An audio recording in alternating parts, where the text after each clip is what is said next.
Aitäh, lugupeetud istungi juhataja, head kolleegid, head inimesed, kes jälgivad meid interneti vahendusel. Kui Annely Akkermannilt küsiti, et kas käibemaksu alandamine leevendab nende inimeste olukorda, kellel on väiksem ja keskmine sissetulek, siis ta tegelikult vastas, et ei leevenda. Ja siis tõi veel mängu, et nendel inimestel tegelikult on juba praegu eelis olemas seos sellega, et neil kehtib tulumaksuvaba miinimum on olemas. Need ei ole nagu võrdväärsed. Ehk siis me räägime nendest inimest, kes saavadki vähem tulu ja siis tuuakse näitena, et aga neil on juba eelis olemas. Nad ei maksa tulumaksu selle 600 euro millegi pealt. Päris huvitav suhtumine ausalt öeldes.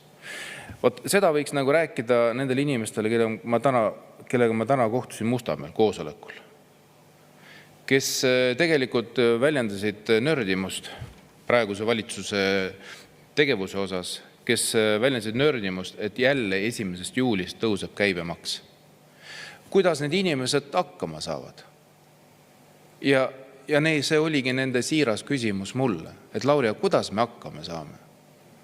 Ja mina selliseid kohtumisi Reformierakonna ja Eesti 200 poliitikud peaksid tegemagi, mitte siin meile seletama, kui tegelikult on elu hea. Ja need on Tallinna inimesed. Aga nüüd lähme kaugemale Tallinnast. Lähme maapiirkondadesse, lähme Kagu-Eestisse, lähme saartele. Selle inimeste sissetulekud on poole väiksemad kui siin.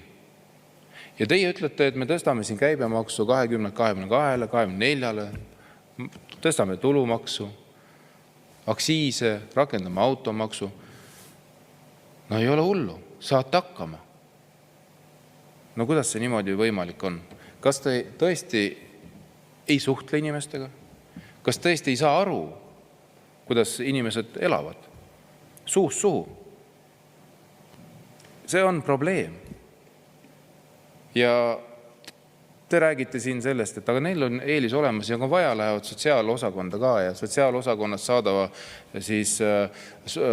toetuse osas ka ei pea tulu maksma. See on ju almuse palumine. Inimene ei saa hakkama, te tõstate talle makse, tal ei ole süüa, ta ei jõua kinni maksta oma kommunaalarved. Siis te ütlete, aga on olemas võimalus sotsiaalosakonda.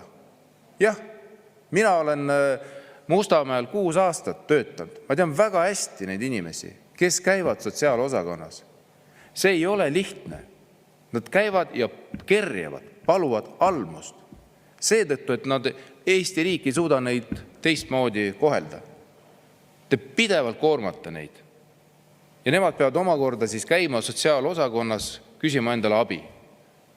Murrate lihtsalt psühholoogilist inimesi. See ei ole lihtne. Ja kui te ütlete, et käibemaksu alandamine ei leevenda olukorda, see ei ole päädi, see on vale. Loomulikult ta leevendab. Ja vaadates praeguse olukorrast teie kogu maksupoliitikat, see on ju täiesti vales suunas. Meil on häid näiteid, kuidas koroona ajal väga paljud riigid tegelikult Euroopa Liidus võtsid väga olulised otsused vastu, kus rasketel aegadel kärbiti makse, kus teenuseid fikseeriti teatud hindadega, mis olid inimestele soodsamad. Me räägime nii elektrist, kui veest, kui kommunaalmaksetest. Erinevad riigid, erinevad näited. Tulid inimestele appi. Praegu selgelt näha, et majandusele ei lähe globaalses mõttes hästi. Euroopa on kaotamas konkurentsivõimet, paljud riigid Euroopa Liidus on kaotamas konkurentsivõimet tänu selle rohepöördele, mida liberaalsed jõud siin viljelevad. Aga vaatamata sellele saab sellest aru näiteks kui Soome kui ka Saksamaa ja nad võtavad samamoodi meetmed ette, alandavad makse.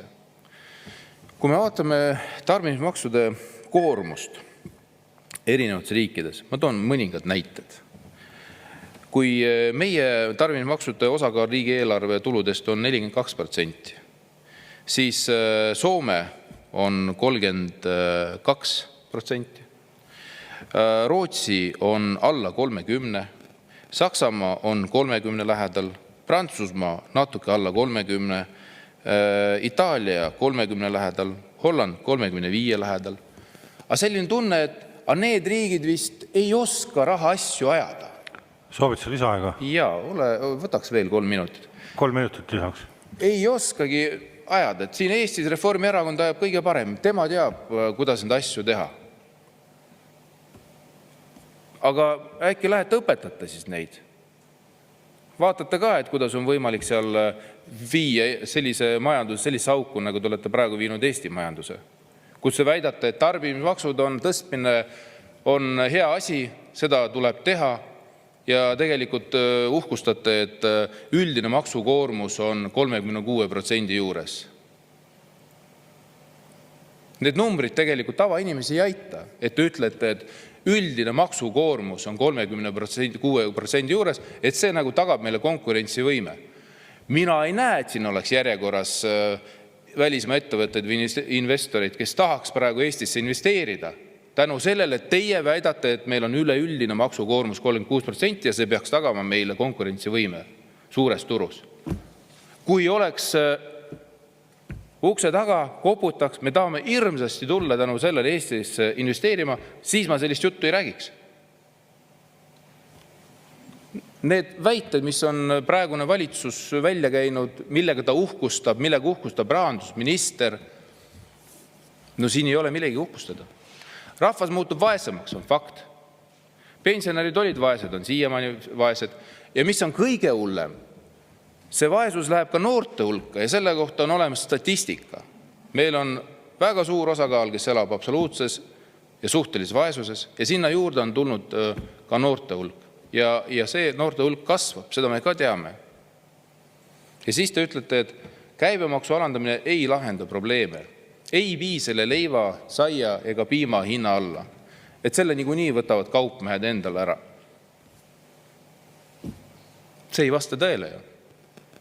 Meil on hästi palju riike Euroopas, tegelikult enamus Euroopa Liidu riigid, kus kehtib toiduainetele väiksema määraga käibemaks. 2 riiki on Euroopa Liidus, kus on ühtne käibemakssüsteem. See on Taani, kus on, kui ma nüüd ei eksi, 25% käibemaks või oli see 24%, ja ka Eestis hakkab nüüd kehtima alates 1. juulist 24% käibemaksumäär.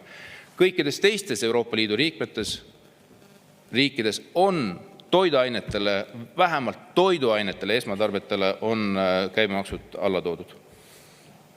Tuleb välja, et on rumalad riigid, rumalad valitsused. Äkki lähete aitate neid. Viite ka seal käibemaksu ülesse, sellepärast see ju kuidagi ei mõjuta inimeste toimetulekule. Aitäh!